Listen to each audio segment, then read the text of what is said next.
Hi, ಈ ವಿಡಿಯೋದಲ್ಲಿ spot ranking ಏನಿದೆ ಇದ್ರ ಬಗ್ಗೆ ತಿಳಿದುಕೊಳ್ತಾ ಇದ್ದೀವಿ. ಓಕೆ, ನಂತರ ಮತ್ತೆ ಕೆಲವು ವಿದ್ಯಾರ್ಥಿಗಳು ನಾವು ರಿಸಲ್ಟನ್ನು ಚೆಕ್ ಮಾಡೋದಕ್ಕೆ ವೆಬ್ಸೈಟನ್ನು ವಿಸಿಟ್ ಮಾಡಿದ್ರೆ ರಿಸಲ್ಟ್ ಚೆಕ್ ಮಾಡೋದಕ್ಕೆ ಆಗ್ತಾ ಇಲ್ಲ ಅಂತ ಹೇಳ್ತಾ ಇದ್ರು. ಟೆನ್ಷನ್ ಮಾಡ್ಕೊಳ್ಳೋ ಅವಶ್ಯಕತೆ ಏನಿಲ್ಲ, ಸರ್ವರ್ ಬಿಸಿ ಇರುತ್ತೆ. ಅಂದರೆ ಆಲ್ಮೋಸ್ಟ್ ಎಲ್ಲರೂ ಕೂಡ ನಿಮ್ಮದೇ ರೀತಿ ಎಲ್ಲರೂ ಕೂಡ ವೆಬ್ಸೈಟನ್ನು ವಿಸಿಟ್ ಮಾಡ್ತಾ ಇರ್ತಾರೆ.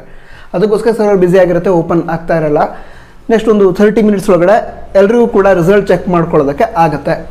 ಈಗ ಸ್ಪಾಟ್ ರ್ಯಾಂಕಿಂಗ್ ಬಗ್ಗೆ ನಾನು ಹೇಳ್ತೀನಿ ಅಂತ ಹೇಳಿದೆ. ಸ್ಪಾಟ್ ರ್ಯಾಂಕಿಂಗ್ ಅಂದರೆ ಏನು ಅಂತ ಹೇಳಿದ್ರೆ, ಕೆಲವು ವಿದ್ಯಾರ್ಥಿಗಳಿಗೆ ರಿಸಲ್ಟ್ ಅಥವಾ ರ್ಯಾಂಕಿಂಗ್ ಅನೌನ್ಸ್ ಆಗಿರಲ್ಲ.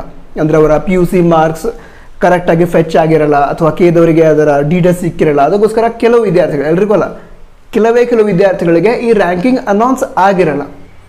ಅಂತಹ ವಿದ್ಯಾರ್ಥಿಗಳಿಗೂ ಕೂಡ ಮುಂದೆ ರ್ಯಾಂಕಿಂಗನ್ನು ಅನೌನ್ಸ್ ಮಾಡ್ತಾರೆ. ಅದಕ್ಕೆ ಯಾವ ರೀತಿ ಪ್ರಾಸೆಸ್ ಇರುತ್ತೆ ಅಂತ ಹೇಳಿದ್ರೆ, ಈಗ ಯಾರಿಗೆ ರ್ಯಾಂಕ್ ಅನೌನ್ಸ್ ಆಗಿರಲ್ಲ ಅಂತಹ ವಿದ್ಯಾರ್ಥಿಗಳು ತಮ್ಮ ಮಾರ್ಕ್ಸ್ ಡೀಟೇಲ್ಸ್ ಏನಿರುತ್ತೆ, ಅದೇ ಸೆಕೆಂಡ್ PUC ಮಾರ್ಕ್ಸ್ ಡೀಟೇಲ್ಸ್ ಏನಿರುತ್ತೆ ಅದನ್ನು ಕೇದವರ ವೆಬ್ಸೈಟಲ್ಲಿ ಅಪ್ಲೋಡ್ ಮಾಡೋದಿರುತ್ತೆ, ಅಥವಾ ಡೀಟೇಲ್ಸನ್ನು ಕೇದವರಿಗೆ ನೀಡೋದಿರುತ್ತೆ. ಅದಕ್ಕೂ ಕೂಡ ಲಿಂಕನ್ನು ಪ್ರೊವೈಡ್ ಮಾಡ್ತಾರೆ. ಓಕೆ, ಅಂದರೆ ಯಾರಿಗೆ ರ್ಯಾಂಕ್ ಅನೌನ್ಸ್ ಆಗಿರಲ್ಲ ಅವರು ತಮ್ಮ PUC ಮಾರ್ಕ್ಸ್ ಡೀಟೇಲ್ಸನ್ನು ಎಂಟ್ರ್ ಮಾಡಬೇಕು. ಅದಕ್ಕೆ ಲಿಂಕನ್ನು ಪ್ರೊವೈಡ್ ಮಾಡ್ತಾರೆ.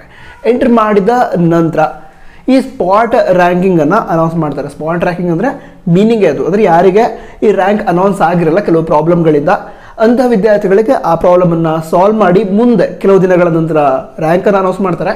ಇದನ್ನು ಸ್ಪಾಟ್ ರ್ಯಾಂಕಿಂಗ್ ಅಂತ ಕರೀತಾರೆ. ಅದಕ್ಕೋಸ್ಕರ ಯಾರಿಗಾದರೂ ರ್ಯಾಂಕ್ ಅನೌನ್ಸ್ ಆಗದೇ ಇದ್ದರೆ ಇದು ಸೊಲ್ಯೂಷನ್ ಇದೆ. ಅಂದರೆ ಅದೇ ಮಾರ್ಕ್ಸ್ ಎಂಟ್ರಿ ಮಾಡೋದಕ್ಕೆ ಲಿಂಕ್ ಕೊಡ್ತಾರೆ. ಆವಾಗ ಮಾರ್ಕ್ಸ್ ಎಂಟ್ರಿ ಮಾಡಿ ಮುಂದೆ ರ್ಯಾಂಕನ್ನು ಪಡೆದುಕೊಂಡ್ರೆ ಆಯಿತು. ನೀವು ಆಲ್ರೆಡಿ ನಿಮ್ಮ ರ್ಯಾಂಕನ್ನು ಚೆಕ್ ಮಾಡಿದಿದ್ರೆ ಎಷ್ಟು ಬಂತು ರ್ಯಾಂಕ್ ಎಷ್ಟು, ಇದನ್ನು ಕಮೆಂಟ್ ಬಾಕ್ಸ್ ತಿಳಿಸಿ. All the best. ಜೈ ಹಿಂದ್.